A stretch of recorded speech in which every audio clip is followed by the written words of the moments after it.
নমস্কাৰ বন্ধু বান্ধৱীসকল তোমালোক সকলোকে মোৰ ইউটিউব চেনেল কুকিৰ প্লাছলৈ স্বাগতম জনাইছোঁ বন্ধু বান্ধৱীসকল আজি আমি ডিছকাছ কৰিম ক্লাছ 10 আছামিজ লেচন 6 ছাত্ৰ জীৱন আৰু সমাজ সেৱা কুৱেশ্যন নম্বৰ 1 অতি চমুকৈ উত্তৰ লিখা লিখকৰ মতে ছাত্ৰ জীৱনৰ প্ৰকৃত উদ্দেশ্য কি লিখকৰ মতে ছাত্ৰ জীৱন প্ৰকৃত উদ্দেশ্যটো হ'ল ছাত্ৰ ছাত্ৰীয়ে কি কাম কৰিলে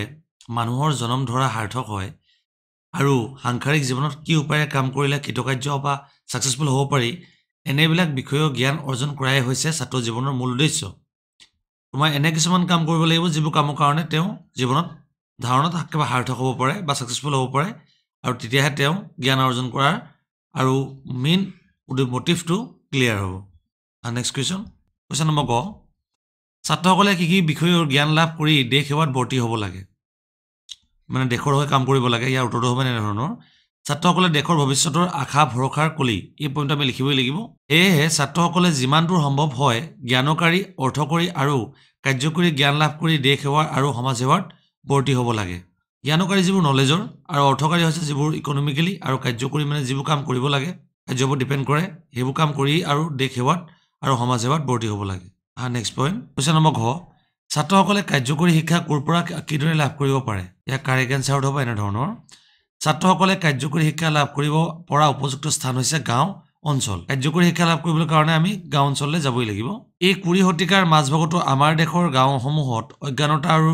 নিৰ্বিবাদে ৰাজত্ব কৰি আছে ইয়াৰ বাহিৰেও কুসংস্কাৰ অন্ধবিশ্বাসে সকলো দিশ অন্ধকাৰ কৰি দেশৰ প্ৰগতি আৰু উন্নতিৰ পথটো হেঙাৰ হৈ থিয় দিছে এই বাধাসমূহ দূৰ কৰিবলৈ হ'লে ছাত্ৰসকলে নিজৰ কাৰ্যকৰী শিক্ষাৰ ঠাইস্বৰূপে গাঁওসমূহক বাছি লৈ গাঁওবাসীৰ অজ্ঞানতা অন্ধবিশ্বাস কুসংস্কাৰ আদি বিভিন্ন দিশৰ পৰা অভিজ্ঞতাৰ লাভৰ দ্বাৰা কাৰ্যকৰী জ্ঞানৰ অৰ্জন কৰিব লাগিব আমি এখন গাঁও যিদৰে এখন চহৰক আমি ডেভেলপ কৰি লৈ যাব লাগিব ঠিক সেইদৰে গাঁওবোৰত হৈ থকা সমস্যাসমূহ অজ্ঞানতা হওক অন্ধবিশ্বাস হওক কুসংস্কাৰবোৰ নিষ্পাত কৰি এখন নগৰৰ লগত সমানেই ফেৰ মাৰিব পৰা কৰি দিব লাগিব আৰু তাৰ বাবে আমি কিছুমান জ্ঞানৰ প্ৰয়োজন হ'ব নেক্সট পইণ্ট লেখকৰ মতে দেশৰ প্ৰকৃত উন্নতি কৰা মানে কিহৰ উন্নতি কৰা হয় ইয়াৰ কাৰেক্ট এনচাৰ হ'ব এনে ধৰণৰ লেখকৰ মতে দেশৰ প্ৰকৃত উন্নতি কৰা মানে গাঁৱৰ উন্নতি কৰা এখন গাঁও ডেভেলপ কৰিলেহে এখন দেশ উন্নতি হ'ব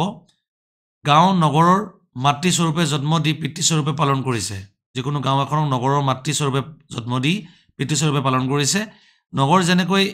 একে উশাহতে জন্ম দিব পাৰি তেনেকৈ ধ্বংসও কৰিব পাৰি কিন্তু গাঁও এবাৰ ধ্বংস হ'লে পুনৰ তাক সহজতে জন্ম দিয়াটো টান সেয়েহে গাঁৱৰ উন্নতিৰ পথত আগুৱাই নি ধ্বংস হোৱাৰ পৰা দূৰত্ব ৰাখিবলৈ চেষ্টা কৰিব লাগে মই ৰাখিবা ইউ ইম্পৰ্টেণ্ট হয় এক্সাম পাৰ্সপেক্টিভৰ কাৰণে নেক্সট পইণ্ট কমাৰহাল গঢ়িবলৈ হ'লে আগতে জুইহাল গঢ়ি চাব লাগিব সাঁতুৰিবলৈ শিকিবলৈ হ'লে পানী ননমাকৈ নহয় আমি যিকোনো এটা বস্তু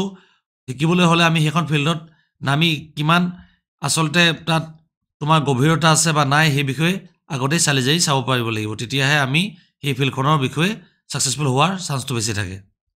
ইয়াৰ কাৰেক্ট এনচাৰ হ'ব এনে ধৰণৰ উক্ত কথাষাৰি আমাৰ পাঠ্যপুথিৰ অসমীয়া সাহিত্য চয়নিকা অন্তৰ্গত জিম্বেশ্বৰ নেওগৰ দেৱৰ দ্বাৰা ৰচিত ছাত্ৰ জীৱন আৰু সমাজ সেৱাৰ নামৰ পাঠ্যৰ পৰা তুলি অনা হৈছে আমি লেখকৰ নাম আৰু পাঠ্যৰ নামটো উল্লেখ কৰিবই লাগিব নহ'লে নম্বৰ ফুলফিল পোৱাৰ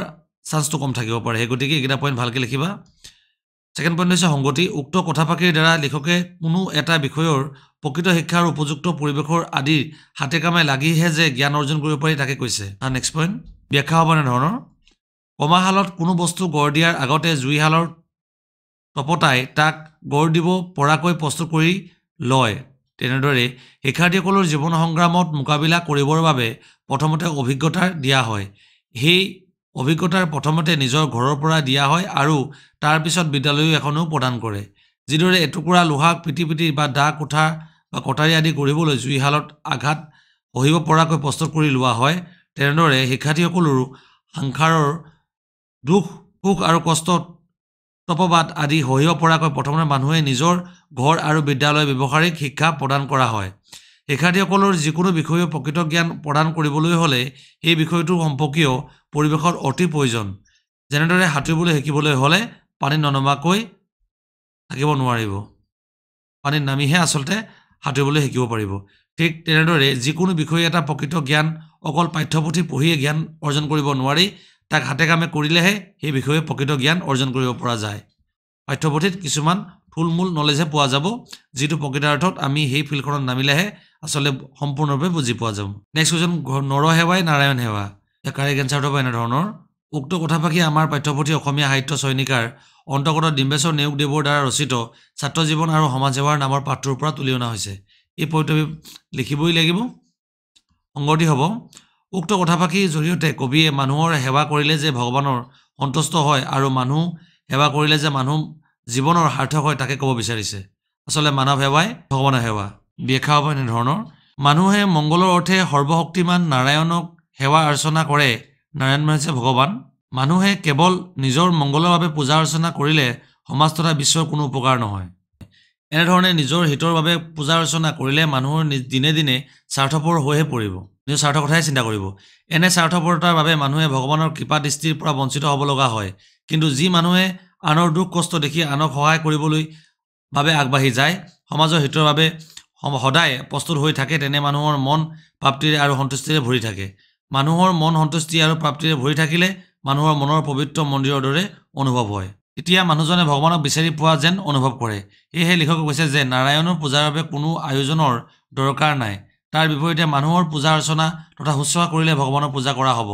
কাৰণ দুখীয়াজনক যদি ধনীজনে হেল্প কৰে বা বিভিন্ন ক্ষেত্ৰত ডেভেলপমেণ্ট হোৱাৰ চেষ্টা কৰে সমাৰ্থ শব্দ লিখা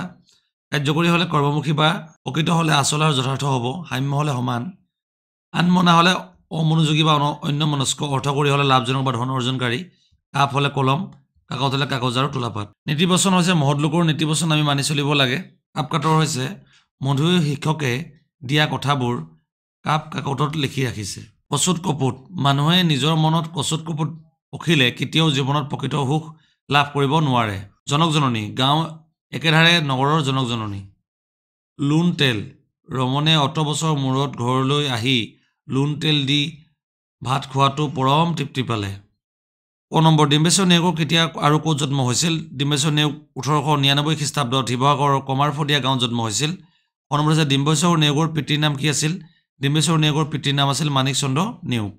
এইকেইটা কুৱেশ্যন আহিব পাৰে কাৰণে ধ্যান দিবা ডিম্বেশ্বৰ নেওগৰ কেতিয়া মৃত্যু হয় ডিম্বেশ্বৰ নেওগৰ 1964 চনত মৃত্যু হৈছিল নম্বৰ ছাত্ৰ জীৱনৰ কি লাভৰ সময় ছাত্ৰ জীৱন হৈছে শিক্ষা লাভৰ মেইন সময় আৰু নম্বৰ হৈছে শিক্ষাৰ্থীসকলৰ উন্নতি ঘাইমন্ত্ৰ কি শিক্ষাৰ্থীসকলৰ উন্নতি ঘাইমন্ত্ৰ হ'ল একাগ্ৰতা লেখকৰ পাত্ৰীৰ কিহৰ ন্যায় বুলিব নোৱাৰা কথা কৈছে লেখকৰ পাত্ৰীৰ জ্ঞান অৰ্জনৰ কালত জ্ঞান বিতৰণ কৰিবলৈ যোৱাটো ন্যায় বুলি ক'ব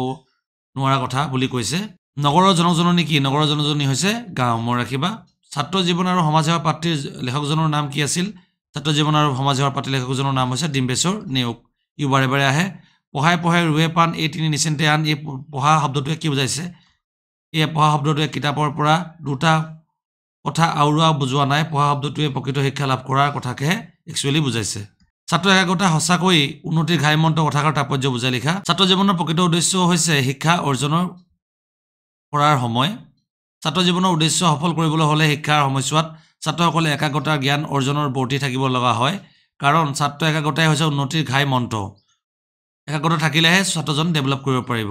শিক্ষাৰ সময়ছোৱাত শিক্ষাৰ্থীসকলৰ মনৰ গতি একমুখী কৰি ৰাখিব লাগে মনৰ গতি বহুমুখী হ'লে ছাত্ৰ ছাত্ৰৰ শক্তি লোপ পোৱা সম্ভাৱনা থাকে পঢ়া সময়ত পঢ়িব লাগে বেলেগ সময়ত বেলেগ কাম পঢ়াৰ প্ৰতি আগ্ৰহ নাথাকিলে সংগ দুখত পৰি নানা ধৰণৰ অপৰাধ আৰু কুকৰ্মত লিপ্ত হ'ব পাৰে তেতিয়া শিক্ষাৰ জীৱনৰ ধ্বংস হৈ ছাত্ৰ ছাত্ৰৰ শক্তি লোপ পাব পাৰে ছাত্ৰসকলে নিজৰ মন মগজু শিক্ষা অৰ্জনৰ বৰ্তি কৰিব লাগে একাগ্ৰতা আৰু সাধনাই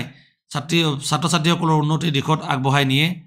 অৰ্থাৎ কোনো এক লক্ষ্য বা উদ্দেশ্য সিদ্ধিৰ বাবে ছাত্ৰসকলে একান্ত মনেৰে চেষ্টা কৰিলে সেই উদ্দেশ্য সফলতা লাভ কৰিব পাৰিবই কিছু সময় লাগিব পাৰে কিন্তু মনৰ বিচৰা কামটো নিশ্চয় সফল হ'ব তোমালোকে ভিডিঅ'টো চাই ভাল পাইছা লাইক সাবস্ক্ৰাইব আৰু চেনেলটো ফলো কৰিব নাপাহৰিবা বন্ধু বান্ধৱীসকলৰ মাজত ভিডিঅ'টো শ্বেয়াৰ কৰি দিবা ভিডিঅ'টো চোৱাৰ বাবে ধন্যবাদ